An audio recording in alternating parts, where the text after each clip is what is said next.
Tudo bem, querida irmã, querido irmão? Que alegria estar mais uma vez na sua companhia para este momento de troca de experiências, de crescimento espiritual, de reflexão, não é?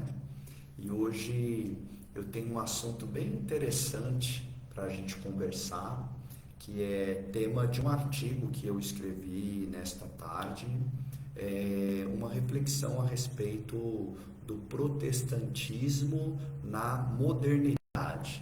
Parece um assunto meio vago, meio distante, desconexo da nossa realidade, mas nós vamos ver que não é bem assim, porque nós sabemos que o protestantismo ele continua presente nos tempos de hoje, né? E que muitas vezes nós católicos recebemos críticas dos nossos irmãos protestantes e muitas vezes nós não entendemos de onde que vem essa crítica ou até mesmo uma certa agressividade nas palavras, uma rispidez, né? Então a gente olha assim e pensa, nossa, isso parece uma agressividade gratuita, assim, sem sentido. Mas então o meu objetivo com a nossa conversa de hoje é a gente tentar entender então de onde que vem, né, essas críticas que os protestantes dirigem a nós católicos e de onde que vem, né, de onde que nasce tudo isso. Bem, é um assunto assim um pouco complexo e a gente vai tentar falar de uma maneira assim leve e rápida, né? Mas que nos ajuda assim a abrir a nossa mente e o nosso coração para que possamos, além de entender, aprender como lidar, né, com essas críticas que a gente recebe, né?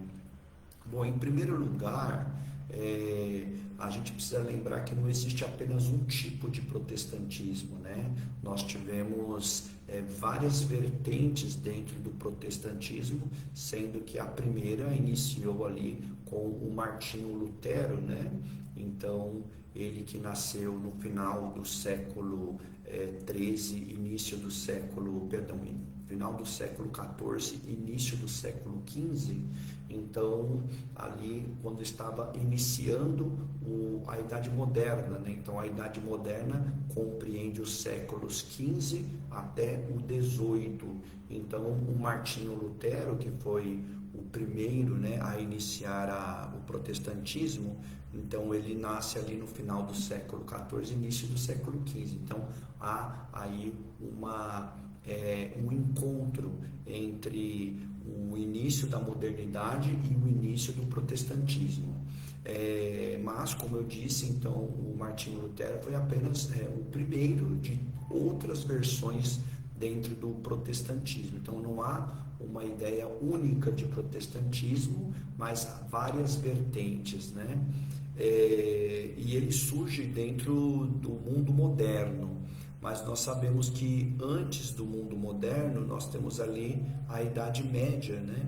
Então a Idade Média aqui tinha algumas características, né? Como por exemplo Deus como o fundamento da sociedade, né? Até mesmo do poder, que nós chamamos de teocracia, e dentro deste cenário em que Deus está tão presente na sociedade, sem lugar a dúvidas, há uma prevalência da hierarquia da Igreja Católica Apostólica Romana, né? Especialmente o Papa e os seus cardeais. E ali havia uma sociedade mais estável, né? Onde, por assim dizer, tudo estava no seu devido lugar, né? E embora isso não seja uma verdade absoluta, porque às vezes a gente entende a Idade Média como se fosse uma experiência única, quando na realidade houve diversos momentos dentro da Idade Média e também perspectivas diferentes, questionamentos, né? Mas assim, em linhas gerais, percebemos que em comparação com a Idade Moderna, a Idade Média era uma era assim de instituição forte, né, de hierarquia, de obediência, e que tinha Deus como centro da sociedade e a Igreja Católica como aquela que intermediava essa relação entre a sociedade e Deus. Porém, veio a Idade Moderna, né, com as suas revoluções, né? Inicialmente uma revolução cultural que nós percebemos ali naquilo que nós chamamos de renascimento, e com a ideia de colocar o homem no centro. Então, na Idade Média, Deus ocupava o centro. Agora, na Idade Moderna, então, o homem que passa a ser a medida de todas as coisas, né? A gente vê isso muito forte na filosofia e até mesmo com a multiplicação das universidades ali na Europa, né? E também percebemos isso na consolidação do que nós chamamos de regimes democráticos, né?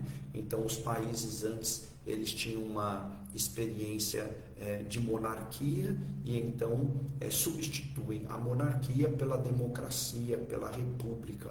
Então, isso é algo muito próprio ali da Idade Moderna, como também a chamada Revolução Industrial, onde a economia ela passa a depender mais das máquinas, da produção em série, né? Então ali a gente vê o início do capitalismo, como também a ascensão da classe burguesa, né? Então os grandes empresários que começam a disputar o poder dentro das cidades. E também vemos o questionamento das grandes instituições e então a ascensão do indivíduo, né? Então, como uma resistência, uma suspeita das instituições, daqueles que representam essas instituições, e então que o indivíduo é aquele que vai decidir. E é dentro desse cenário complexo da modernidade que surge o protestantismo. Então, por assim dizer, o protestante ele é fruto dessa realidade da modernidade, né? Então, o protestante, claro, inicialmente ele vai se opor ao catolicismo com uma crítica bastante dura, né, da instituição católica, especialmente a sua hierarquia, né, questionando o poder do Papa, dos cardeais, dos bispos. Também um questionamento a respeito das tradições que são tão fortes dentro do catolicismo e que vieram aí da cultura greco-romana ou mesmo de outros povos, né? Outras tradições. Então os protestantes eles vão criticar isso e vão dizer que o catolicismo ele deixou a sua inspiração original bíblica e trocou isso pelas tradições greco-romanas, né? Enquanto que supostamente o protestantismo seria uma volta ao cristianismo dos tempos bíblicos, então algo mais purificado, né, de influências que vieram nos séculos seguintes. Então essa será a base, né, da crítica dos protestantes. E o protestante, então, é aquele que valoriza mais o indivíduo, a pessoa, em relação às instituições, à hierarquia, né? E também que vai, assim, abraçar os valores da democracia e também os valores do capitalismo. Então, o protestante ele nasce dentro desse contexto e, claro, ele vai atacar justamente os católicos porque, por um lado religioso, eles trocaram a inspiração bíblica pela cultura greco-romana e também porque valoriza por demais a hierarquia e as tradições. Mas a gente percebe então que o protestante ele abraça os ideais da modernidade, enquanto o católico ele permanece firme, né, com o Papa, com a hierarquia da Igreja e também com as tradições, né, dos primeiros séculos do cristianismo.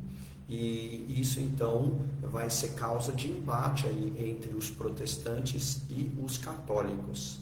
Embora nós sabemos que avançando alguns anos, né, a Igreja Católica ela vai se abrir ali na experiência do Concílio Ecumênico Vaticano II, né, e vai passar a acolher de uma maneira esperançosa, mas também de uma maneira crítica, os valores que são próprios da democracia, né, do capitalismo e também da autonomia do indivíduo em relação às instituições, né? Mas nem por isso o catolicismo vai deixar de ser criticado pelos protestantes agora na versão pentecostal e neopentecostal.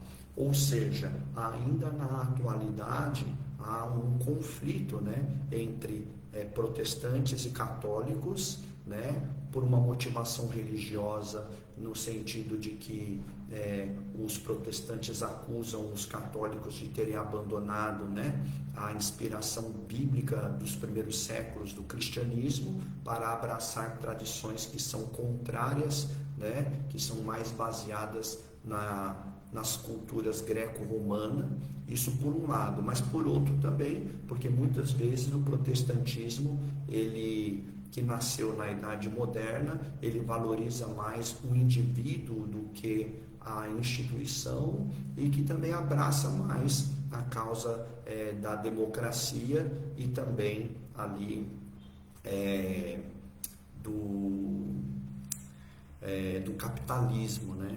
Então, o cristão católico, ele entende, né? Há uma abertura, uma compreensão, um acolhimento daquilo que é legítimo dentro da proposta da democracia, né? De um capitalismo e da valorização do indivíduo, mas não é um acolhimento assim sem crítica, né? Percebe-se o que há de valor, de legitimidade, mas também se questiona aquilo que é exagero, aquilo que de repente são características de uma sociedade assim mais individualista, uma sociedade que de repente cada um pensando em si mesmo sem pensar na coletividade, né? Então, ainda hoje nós como católicos recebemos críticas dos nossos irmãos protestantes e precisamos saber então de onde que vem, né, essa crítica, às vezes com uma certa agressividade, com palavras ríspidas, né? Mas a gente precisa aprender a conviver de maneira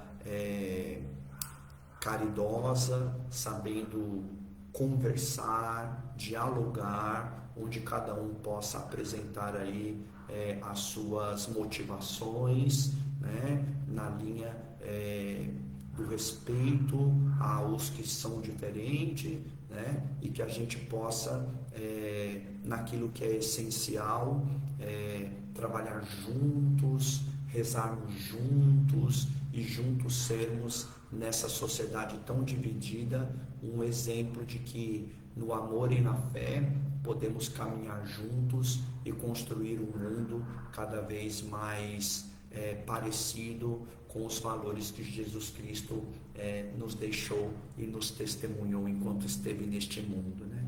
E que o Espírito Santo presente na Igreja Católica e também na Igreja Protestante, ele possa ser este sinal de unidade e de comunhão, né? Então, que a gente aprenda a ter uma existência, uma coexistência baseada no respeito, né, e no direito às diferenças. E que possa Maria, a Senhora de Fátima, neste 13 de maio, interceder por nós, pela Igreja de Jesus Cristo, para que sejamos sempre fiéis àquilo que Jesus nos deixou. O Senhor esteja convosco, Ele está no meio de nós. Por intercessão de Nossa Senhora de Fátima, abençoe-vos o Deus Todo-Poderoso, o Pai, o Filho e o Espírito Santo. Amém. Até a próxima.